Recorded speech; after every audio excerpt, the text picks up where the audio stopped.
عطا کیا. عورتوں کا ہر روح الگ مقام رکھتی ہے. اگر اللہ نے آپ کو بیٹی عطا کی ہے تو وہ بیٹی باپ کے لیے رحمت بن جاتی ہے. اگر اللہ نے آپ کو بہن عطا کیا ہے تو وہ بہن آپ کے لیے عزت و وقار بن جاتی ہے. اگر اللہ نے آپ کو بیوی دیا ہے تو وہ بیوی آپ کے لیے بہترین قیمتی دولت بن جاتی ہے. اور اگر اللہ نے آپ کو ماں عطا کیا ہے تو اللہ نے ماں کے قدموں کے نیچے جنت کی بشارت دے دی ہے.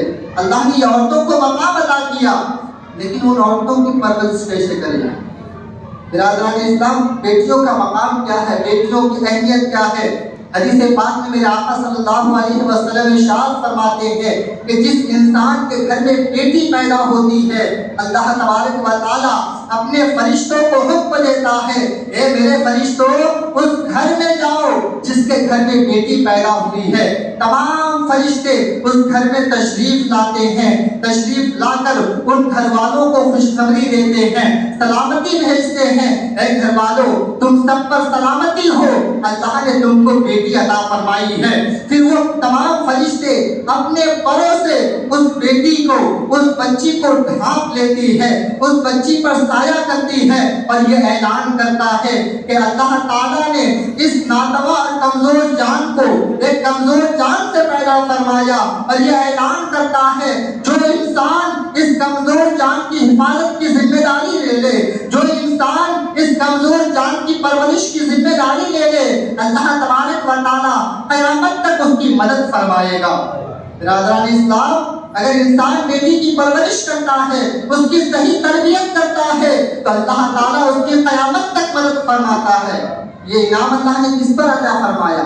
بیٹی کے پیدا ہونے پر. آپ سوچتے ہوں گے کہ یہ مولانا صاحب بیٹا کے پیدا ہونے پر تقریر کیوں نہیں کرتا؟ مجھے پتا ہے جس کے گھر میں بیٹا پیدا ہوتا ہے وہ خوشی ہوتا ہے، لیکن یاد رکھو مسلمانوں، بہت سے ایسے لوگ ہیں شادی کے بعد ان کے بچے ان کے ساتھ ایسا برتاؤ کرتے ہیں، ایسا سلوک کرتے ہیں کہ وہ ماں باپ تمنا کرتے ہیں کاش میری اولاد ہی نہ ہوتی. کچھ نوجوان، کچھ لڑکے اپنے ماں باپ کے ساتھ ایسا برا سلوک کرتے ہیں، ایسی بدسلوکی کرتے ہیں، وہ ماں باپ یہ تمنا کرتے ہیں، یہ خواہش کرتے ہیں کہ اللہ مجھے بیٹا عطا نہ کرتا، اللہ مجھے بے اولاد رکھتا.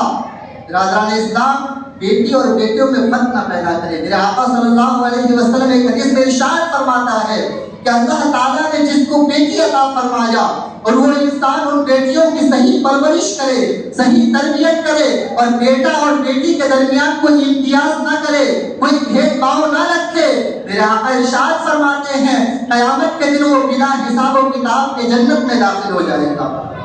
برادران، ایک مرتبہ صحابہ اکرام کا مجمع لگا ہوا ہے، صحابہ اکرام مجلس میں بیٹھے ہوئے ہیں. میرے آقا صلی اللہ علیہ وسلم بیٹیوں کے بارے میں خوشخبری سناتے ہیں کہ اللہ تعالیٰ نے جس کو 3 بیٹیاں عطا فرمائی اور اس نے اس کے بوجھ کو برداشت کیا، اس کے معاشی اخراجات کو اٹھایا، اس کی صحیح تربیت کر کے، اس کی پرورش کر کے اس کا نکاح کرا دے، میرے آقا ارشاد فرماتے ہیں قیامت کے دن وہ انسان، وہ بیٹی والا باپ اور میں اس طرح جنت میں داخل ہوں گے. اس طریقے سے، اس طرح دونوں انگلی کو ملا کر بتایا کہ وہ بیٹی والا باپ اور میں ایک ساتھ مل کر جنت میں داخل ہوں گے. تمام صحابہ اکرام مسکرا رہے ہیں، اچھا کر رہے ہیں کہ اللہ کے رسول نے یہ خوشخبری تو 3 بیٹی والے کو دیا، اگر کسی کی 2 بیٹیاں ہو تو کیا ہوگا؟ صحابہ اکرام پر قربان جاتی جانے صحابہ اکرام پر قربان. تو صحابہ اکرام نے عرض کیا یا رسول اللہ، اگر کسی کی 2 بیٹی ہو تو میرے آقا ارشاد فرماتے ہیں اس پر بھی جنت واجب ہو جاتی ہے. پھر صحابہ اکرام نے سوچا اگر کسی کی 1 بیٹی ہو، صحابہ اکرام نے عرض کیا یا رسول اللہ، اگر کسی کی 1 بیٹی ہو، میرے آقا ارشاد فرماتے ہیں اگر کسی کی 1 بیٹی ہو اور اس کی تربیت کرے، اس کے بوجھ کو برداشت کرے، اس کے معاشی اخراجات کو اٹھائے، اللہ تعالیٰ اس پر بھی جنت کو واجب کر دیتا ہے. برادران اسلام، اس سے بیٹی کو عار نہ سمجھے، بیٹی کو مصیبت کا باعث نہ سمجھے، بیٹی کو بوجھ نہ سمجھے. لیکن آج بیٹیوں کو بوجھ کس نے بنایا؟ انشاءاللہ وقت ملا تو اس پر بھی گفتگو کروں گا کہ آج بیٹیوں کو مصیبت کا باعث بنایا کس نے؟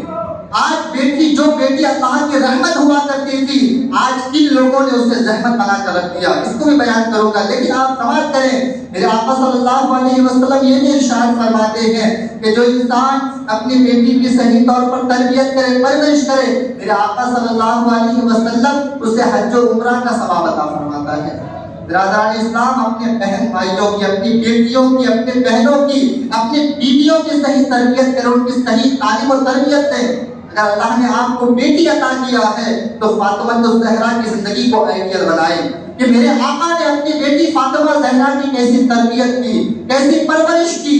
اگر اللہ نے آپ کو بہن عطا کیا ہے، اگر اللہ نے آپ کو بہنوں سے نوازا ہے، تو آپ حضرت زینب رضی اللہ تعالیٰ عنہ کی زندگی دیکھیں کہ حضرت زینب نے اپنے بھائی امام حسین کے کیسے سنبھال کر رکھا، حضرت امام حسن و حسین نے اپنی بہن حضرت زینب کی کیسی تربیت کی۔ اگر اللہ نے آپ کو بیوی عطا کیا ہے تو حضرت خدیجہ الکبریٰ رضی اللہ تعالیٰ عنہ کی زندگی کو آئیڈیل بنائے کہ حضرت خدیجہ الکبریٰ اپنے شوہر کی کیسی خدمت کرتے تھے، اپنے شوہر کی کیسی فرما برداری کرتے تھے۔ اور اگر اللہ نے آپ کو مائیں عطا کی ہے تو ان ماؤں کو یہ پیغام دے ان کے حضرت حاجرہ، حضرت مریم نے اپنے بیٹوں کی کیسی تربیت کی، کیسی پرورش کی۔ یاد رکھو مسلمانوں، آج ہماری بیٹیاں، آج ہمارے بچے خراب ہوتے ہیں تو اس کے ذمہ دار کہیں نہ کہیں ماں باپ ہے۔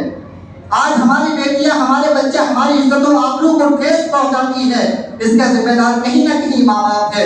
برادران اسلام، اگر ماں باپ غوث پاک اور اگر ماں باپ ابو صالح اور ام الخیر فاطمہ جیسی ہو تو بیٹا غوث پاک جیسی پیدا ہوتی ہے۔ اگر ماں باپ اسماعیل جیسے ہو تو بیٹا رابعہ بصری جیسی پیدا ہوتی ہے۔ اس لیے مسلمانوں، ماں باپ کو پہلے سے ہی بننا ہوگا، پھر آپ کی بیٹی کی تربیت کر کے آپ اس کو اچھا بنا سکتے ہیں۔ یاد رکھو مسلمانوں، میرے آقا ارشاد فرماتے ہیں کہ اگر اللہ تعالیٰ کسی کو نعمت عطا کرے، اگر اللہ تعالیٰ کسی کو نعمت عطا کرے تو اس نعمت کا شکریہ ادا کرنا ضروری ہے۔ اگر آپ اس نعمت کا شکریہ ادا نہیں کریں گے تو وہ نعمت آپ کے لیے مصیبت بن جائے گی۔ مثال کے طور پر ایک انسان غریب ہوتا ہے، سکون کی نیند سوتا ہے، دن بھر مزدوری کرتا ہے، 300-400 روپے کما کر رات کو کھاتا ہے، سکون کی نیند سوتا ہے۔ پھر جیسے اللہ تعالیٰ اسے دولت عطا فرماتا ہے، دولت ایک نعمت ہے، دولت مصیبت نہیں ہے، لوگ مصیبت بنا لیتے ہیں۔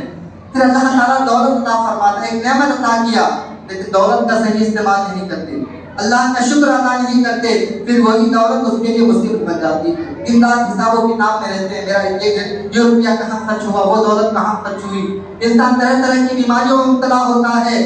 اگر انسان پیسہ پانے کے بعد، دولت پانے کے بعد دولت کا صحیح استعمال کرے تو وہ دولت اس کے لیے نعمت بنتی ہے، اگر اسی دولت کا غلط استعمال کرے تو وہی دولت اس کے لیے مصیبت بن جاتی ہے۔ اسی طرح اللہ نے بیٹی عطا فرمائی، بیٹی ایک رحمت ہے، لیکن بیٹی کی صحیح تربیت کریں گے تب آپ کے لیے رحمت بنے گی، لیکن بیٹی کی اگر صحیح تربیت نہیں کریں گے تو بیٹی آپ کے لیے رحمت نہیں بلکہ مصیبت بن جائے گی، زحمت بن جائے گی۔ برادران اسلام، آج ہمارے بچے ناخوش ہوتے، روتے ہیں، چلاتے ہیں، ہم تیزی سے اس کے ساتھ میں موبائل دے دیتے ہیں، تیزی کے ساتھ موبائل دے دیے، کوئی کھلونے کی چیز دے دیے۔ اگر پوچھتے ہیں کیوں دیتے ہیں تو کیا کریں، شفقت کرتے ہیں۔ مسلمانوں، شفقت کا مطلب کیا ہوتا ہے؟ بچوں پر، اولاد پر شفقت کرنے کا مطلب کیا ہوتا ہے؟ پیار کرنے کا مطلب کیا ہوتا ہے؟ میں آپ کو بتاتا ہوں۔ ایک مرتبہ حضرت عائشہ رضی اللہ تعالیٰ عنہ بیان فرماتی ہے کہ میرے پاس ایک غریب مسکین عورت آئی، اس کے ساتھ ان کی 2 بیٹیاں تھیں۔ حضرت عائشہ فرماتی ہیں کہ اس نے میرے پاس کچھ کھانے کو مانگا، میں نے انہیں 3 کھجوریں عطا کیا۔ کتنے؟ 3 کھجوریں عطا کیا۔ حضرت عائشہ بیان فرماتی ہے کہ اس عورت نے 2 کھجور اپنے دونوں بیٹیوں کو دے دیا اور 1 کھجور اپنے کھانے کے لیے رکھا۔ ان کی دونوں بیٹیوں نے کھجوروں کو کھا کر پھر اس کی ماں سے مانگنا شروع کر دیا، تو اس کی ماں نے اپنے حصے کی کھجور کو 2 حصے میں تقسیم کر کے آدھا حصہ اپنی ایک بیٹی کو، آدھا حصہ اپنی دوسری بیٹی کو دے دیتی ہے۔ حضرت عائشہ جب اس واقعے کو اپنے آقا کو سناتے ہیں، اپنے شوہر نامدار نبی مختار کو سناتے ہیں، میرے آقا فرماتے ہیں کہ اللہ تعالیٰ اس عورت کے اس اثار کی وجہ سے اللہ تعالیٰ نے اس کو جہنم سے آزاد کر دیا اور اس پر جنت واجب کر دیا۔ تو بچوں پر شفقت کرنے کا مطلب کیا ہے؟ بچوں کے درمیان انصاف کیا جائے، بچوں کے درمیان انصاف کیا جائے۔ اگر آپ کے بچے روتے ہیں، ضد کرتے ہیں، انہیں موبائل نہ دیں، ان کے ہاتھ میں موبائل نہ دیں۔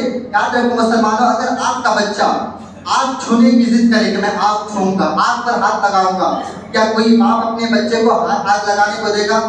آگ میں ہاتھ ڈالنے کو دے گا؟ نہیں دے گا، کیونکہ اگر آگ میں ہاتھ لگائے گا تو اس کا ہاتھ جل جائے گا۔